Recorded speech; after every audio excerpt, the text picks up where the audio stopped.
Okay. Good evening, everyone. Welcome to the Career Development Center's board meeting of August 19th, 2019. Public comments. Seeing none, we will pass on to the consent agenda. The minutes of the RGB full board meeting Monday, June 10th, 2019. May I have a motion? So moved. Second. Motion by Fran, second by Ken. Discussion. Seeing none? All in favor? Raise your right hand. Appears unanimous. I abstain, because I wasn't at the meeting. I don't think it's something you have to do, but you're more than welcome to.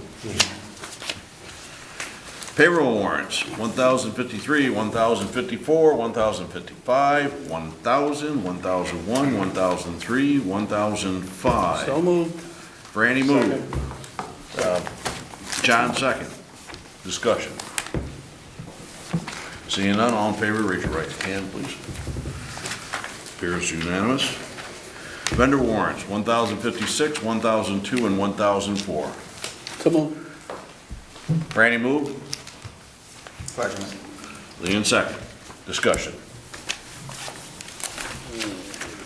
Want a minute?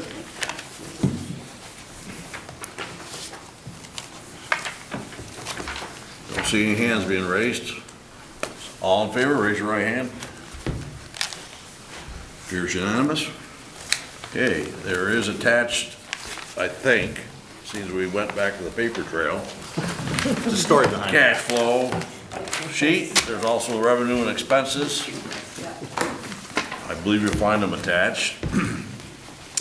Committee reports. We had only one committee, and that was the educational. And Fran Kinney is the chairman, or I think he is. Could be. You know, honestly, I don't know who is the chairman of that. Was Doesn't it you, matter. Kelly? No, yeah. This is, Jackie's finance. No, you would point, I thought he was finance. you appointed me yeah, as I'm the finance. I don't know. the chair, but I was late for the meeting, so you began without me, which is fine. Can we make that a practice? If we started this all over, I've lost control. Franny, would you Anyways, please? we had a finance meeting before the meeting, and we talked about, there's a list that we have about vehicles that are getting too old and unsafe for everybody, so we've talked about getting a new 18-passenger van for the students instead of the one that we approved, a used one we approved at the last meeting for $35,000, so we're looking to feel we're gonna have to get something between $55,000 and $65,000, which would be a new van. So, I guess I would ask, I gotta make a, motion to approve, finances for 55 to 6, no, going over. Not to exceed 65. Not to exceed 65,000 for a new 18-passenger bus for, the CDC. I'll second that motion. Discussion. The reason we can't find a used van as we have in the past is because they're just not So available. this would be for, we had originally looked for a used 18-passenger class, type A minibus. This has to be school bus yellow, it has to have all the lights on it and whatnot, because it's it will be our daily commuter up and back from Manchester, every day. And we looked in vain for a quality used bus and of that type. And we did receive some quotes for anywhere from $27,000 to $30-some thousand. Most of those buses had well over 100,000 miles on them, no warranty, etc. And they were very clear that you're gonna have to repair these when you get them. And you know, our transportation manager, Tom Haskins, and myself don't feel that we should expend $30-some thousand on a vehicle that we're gonna be repairing all the time, when we can have a new one. And you know, we keep our vehicles for anywhere between 10 and 20 years, so it's, you know, it should last quite a long time. Fran talked about perhaps when we do get this new vehicle that we do some sort of undercoating or oiling or fluid filming of it to help keep the rust out of it as long as possible, so that we can get as much time out of it as possible. So. When did the regulation come out that it has to be yellow? Because we've had the our own paint scheme. So we have currently three white activity buses, they're termed activity buses, which we're told are really designed for field trips and not point-to-point operations of like daily commuting. And so we've been using them for a while, and the area's been kind of gray, but we don't want to be in the gray anymore with it. Now that we need to replace a bus anyway, so this is the time to do it with the right one. It'll still have our lettering and name on it and that kind of stuff, but it will just be more Okay. of a traditional school bus. So we'll still be keeping the activity buses for field Thanks for trips. bringing me up to the new code. All right. You're welcome. So, it's gonna be a formal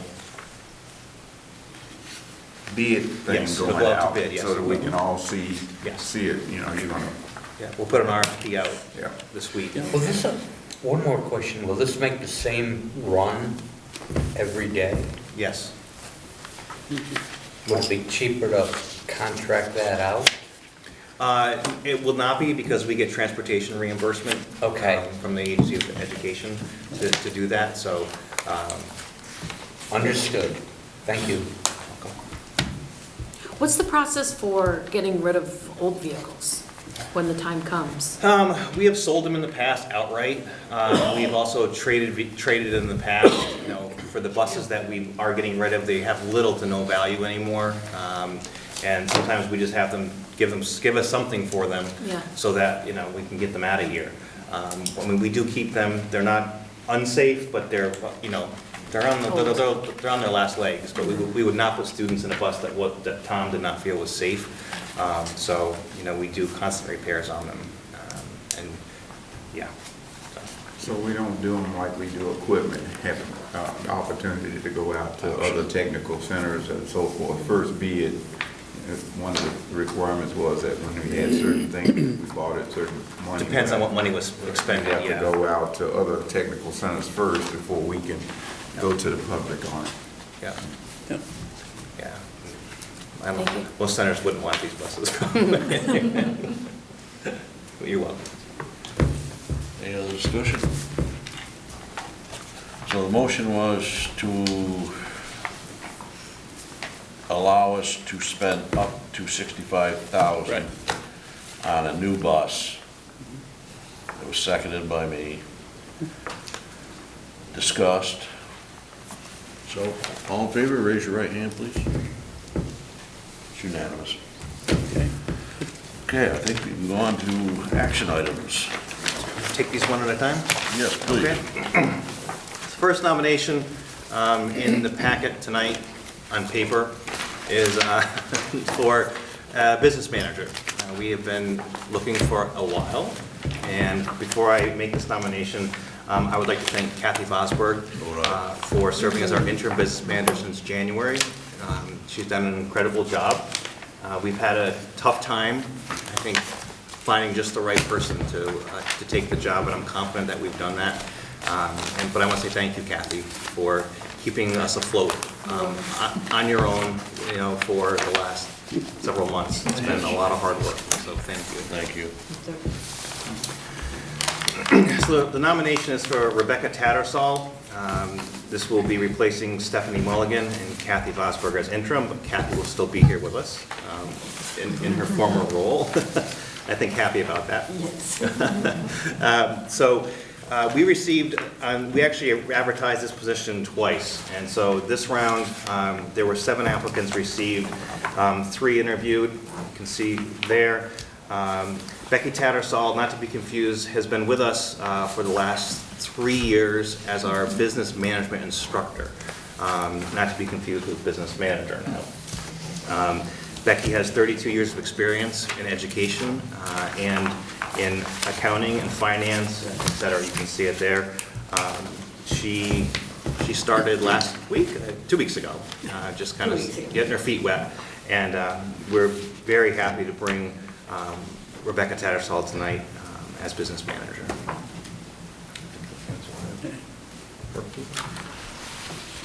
Questions? If you have a dual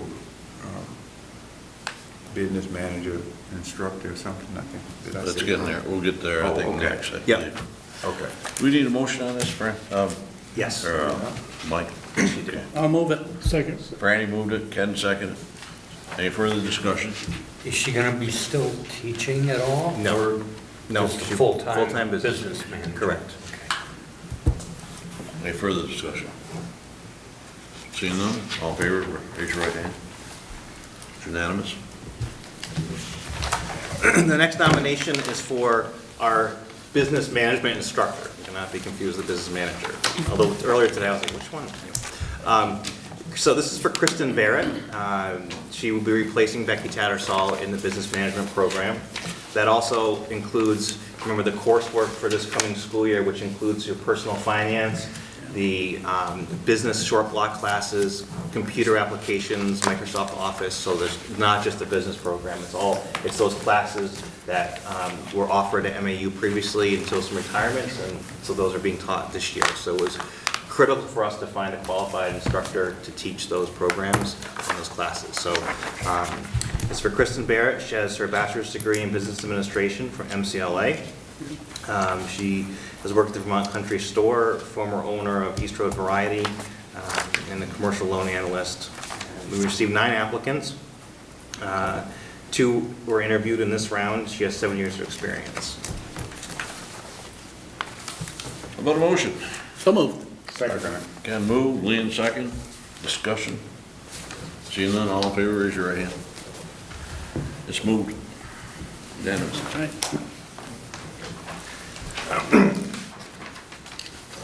Ricky, how do you want to take this, since it's not on the agenda? It's not on the agenda? Resignation.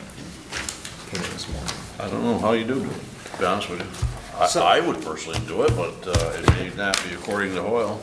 So there is something that's not on the, as an action item, but it doesn't require formal action, it's more notification.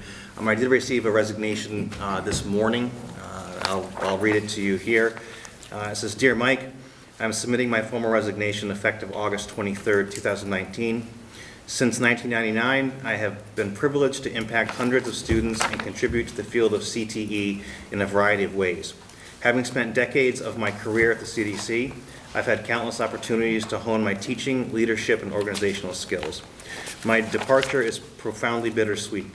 I appreciate the growth and development I've had for the past 20 years. Sincerely, Dr. Stephanie Peters."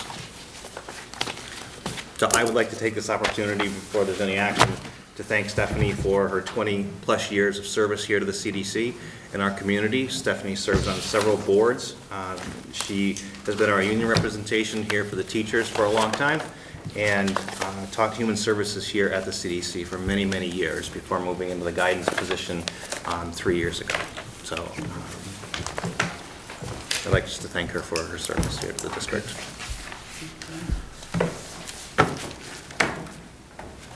What is she deserting us for? I'm not sure.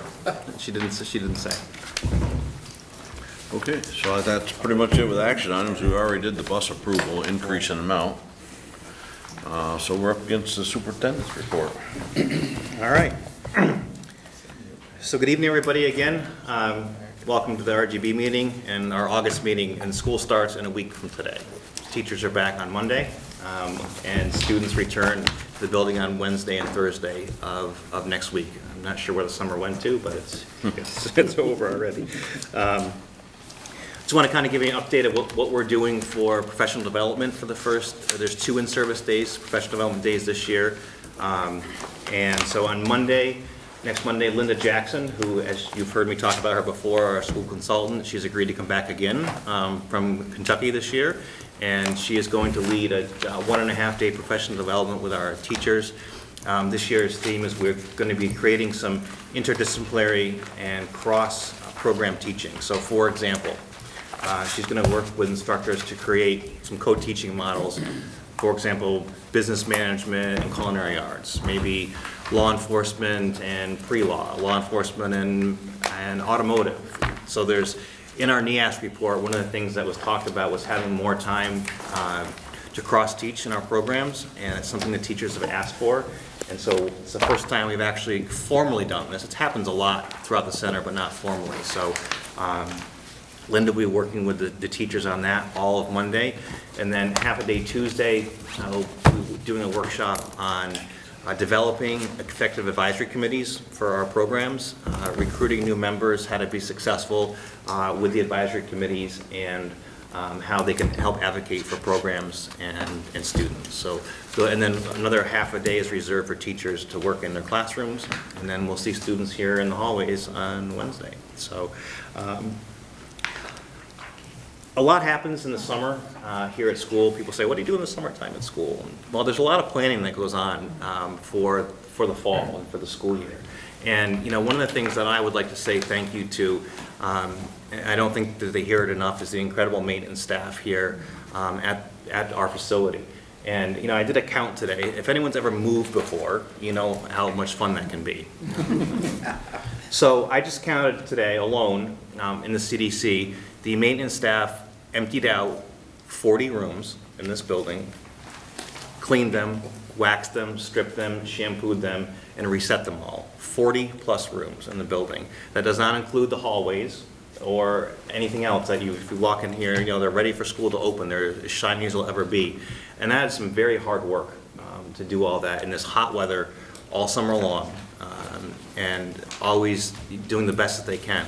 And it's a lot of work. And I want to say thank you to Paul Dansereau and his staff for it. I'll be starting year 21 here, and I see it every year, and every year it amazes me. The last day of school, everything comes out of these classrooms, and it becomes a maze in the summer, like, where can we get to? You know, can I walk down that hallway, or can I go down this one, or take the back stairwell to get it to the 3rd floor? You know, it's quite a maze around here. But never walk on wet wax. That's the 21-year rule. Always check first to make sure it's all right. But so I just want to say thank you to the staff. We're looking forward to another school year. Our enrollment looks fairly healthy for next year. We still have students that are coming from Hoosick Falls, and which is great. And of course, our rest of our region, which is Burton and Arlington High School. As a reminder, our manufacturing program is going to Arlington High School this year to do a hybrid program with Mac Molding in Arlington Memorial High School. Not a lot of students in it. We expected that, and this is, you know, a trial year for that.